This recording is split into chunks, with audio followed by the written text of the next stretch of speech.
تو لوگوں نے اسامہ بن زید کو نبی کریم صلی اللہ علیہ وسلم کے پاس بھیجا تاکہ سفارش کر لیں، تاکہ معاف کروا لیں۔ اللہ کے نبی صلی اللہ علیہ وسلم کو جب پتہ چلا، اللہ کے نبی صلی اللہ علیہ وسلم بہت سخت ناراض ہوئے، اتنے سخت ناراض ہوئے، اور نبی صلی اللہ علیہ وسلم نے اسی موقع پر خطبہ دیا، بہت بلیغ خطبہ دیا، زبردست انداز سے لوگوں کو اسلام میں عدل و انصاف کے بارے میں جو بتلایا گیا اس پر نبی کریم صلی اللہ علیہ وسلم نے بالتفصیل روشنی ڈالی، اور یہ خبر دی تم سے پہلے کے لوگ جو ہلاک ہوئے ان کے ہلاک ہونے کا سبب یہی تھا، جب ان میں سے کوئی امیر یا کوئی اچھے خاندان کا چوری کرتا اسے چھوڑ دیتے، اور جب کوئی غریب چوری کرتا اس کے ہاتھ کاٹ دیے جاتے۔ سنو، اگر فاطمہ بنت محمد بھی چوری کرتی تو میں اپنی بیٹی کا ہاتھ کاٹ دیتا۔ محترم ناظرین، ذرا اندازہ کریں نبی محترم صلی اللہ علیہ وسلم کی زندگی کے اس فیصلے سے کہ اللہ کے نبی صلی اللہ علیہ وسلم کس قدر عدل و انصاف والے تھے۔ اللہ رب العالمین نے حکم دیا نبی صلی اللہ علیہ وسلم کو، اور نبی صلی اللہ علیہ وسلم پر آیتیں نازل کی، یہ لوگوں انصاف کرنے والے ہو جاؤ، اللہ رب العالمین کے لیے سچے گواہ بن جاؤ، چاہے وہ تمہارے خلاف کیوں نہ ہو۔ اللہ کے نبی صلی اللہ علیہ وسلم نے اس حدیث کے اندر بیان کیا، یہی پیغام دیا کہ اگر فاطمہ بنت محمد بھی چوری کرتی تو میں اس کا ہاتھ کاٹتا، اس لیے مخزومی عورت کا ہاتھ ضرور کاٹا جائے گا۔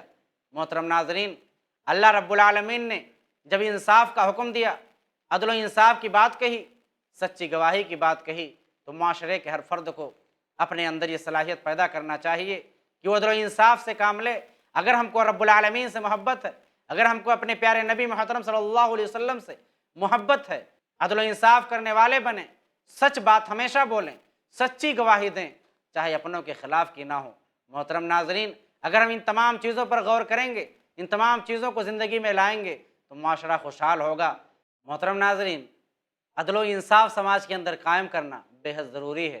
وقت ہو چلا ہے اس نشست کے خاتمے کا، انشاءاللہ اگلی نشست میں ملاقات ہوگی، تب تک کے لیے اجازت دیجیے۔ السلام علیکم ورحمۃ اللہ وبرکاتہ۔